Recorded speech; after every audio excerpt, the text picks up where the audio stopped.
what would you like people to know you as? If people want to say, well, I know this guy, Sugata, he's a, how would you want them to finish the sentence? Well, it depends on what kind of answer you want. I mean, I was, while you were asking the question, I was thinking, yeah, but I could make a grandiose kind of, view and so on. But to be very honest, the answer that popped into my mind is a line from a song by Chris Christopherson. And that line is, he is a walking contradiction, partly truth and partly fiction. When I suddenly noticed that the few friends that I had in India, I was in New Delhi at the time, who had made the investment to buy a computer, were all saying something similar. They were saying that their children seemed to be gifted. So now, I mean, Jane, I mean, most of us think that our own children are all gifted. Of course they are.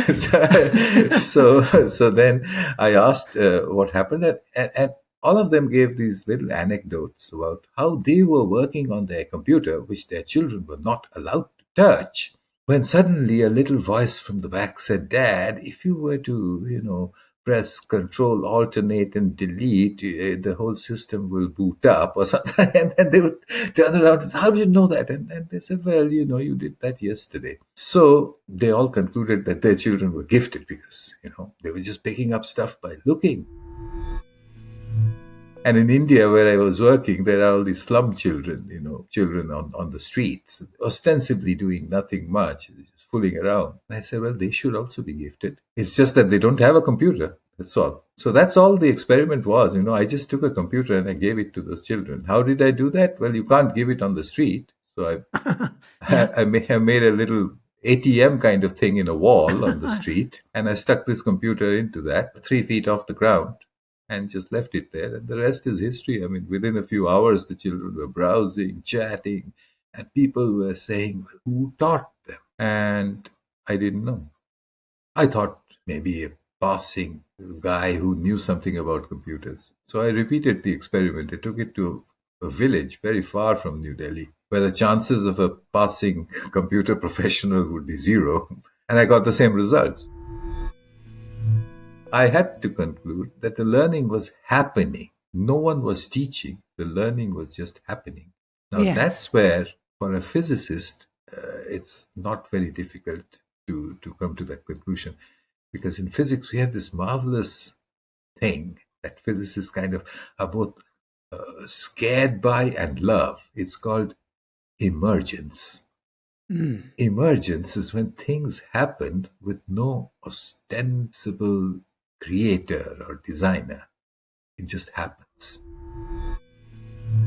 Learning can be an emergent phenomenon in a chaotic educational system. And I think that actually got me the TED Prize. The fact that people recognized it, accepted it.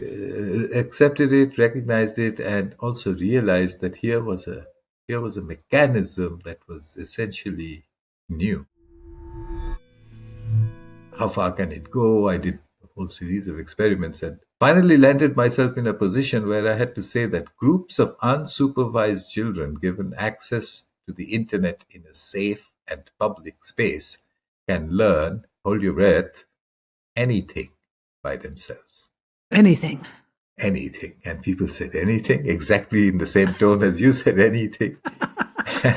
And I said yes, and there are experiments which I've written about of the absurd happening of village Tamil-speaking village children, 10-year-olds, talking about DNA replication, simply because there was a computer on which I said, there's this, you see these squiggly little things which look like springs, they're called DNA. Now that's all I know about them. And a month later, they said, well, improper replication of the DNA molecule can cause disease. I brought the idea from India into England in 2006 and experimented in the schools in northeastern England, where I now live. It's a poorer part of England. And I was able to show that the same conclusions, the same mechanism will hold in England as well. In fact, it holds even better because the children know English as their own language. We called that a self-organized learning environment. SOLE, SOLE, Yes. self-organized learning environment. And that caught on and it moved all over the world actually. Why do I have to do everything with my own head when I have a smartphone? In a child's language, when you tell them, do you know the answer to this question? The correct answer from a child is, give me my phone back. We know that we all live with the internet in our Yeah. pockets, literally 24 by 7. We do everything with the internet except during the examination of Yeah. children. At that Yeah. time, we take away the internet and say, now perform. It's absurd. Yeah. Well, maybe it will change someday. Maybe. Oh, it has to. I mean, not maybe. I used to think maybe, but I don't any longer because of a very simple calculation. Look at how we access the internet. About 20 Hmm. years ago, it used to be with those desktop PCs and telephone lines and dialers. For those of us who remember that, then it all changed, and then it came into the mobile phone. And then the mobile phone became the smartphone, and the smartphones got smaller and cheaper and thinner. And then it went into our watches. What's the logical next step? It'll vanish. It'll vanish into our eyes or into our ears or into. Then what are we going to do?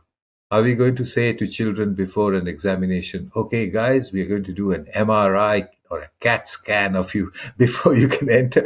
I mean, clearly, in a few years' time, we will not be able to tell whether a person is using the internet or not. First thing, bring the internet into the education system right now. Bring it in every possible way. To every question that you want to ask a learner, ask them, can you figure it out? I once said jokingly in a school that, in those old Victorian schools, there used to be an archway on which the school motto would be written, and it was usually something in Latin, Hmm. you know, hic hoc, something or the other, and it was the school motto. I think we need to change that motto. We need to change it to figure it out.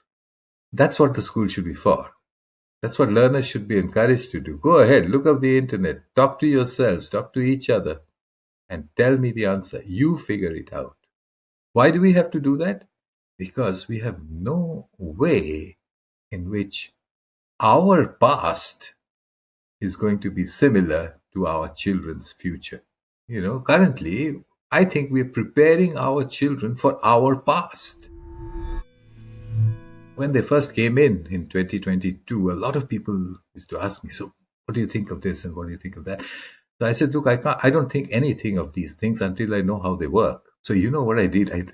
Only a retired person would be foolish enough to try this.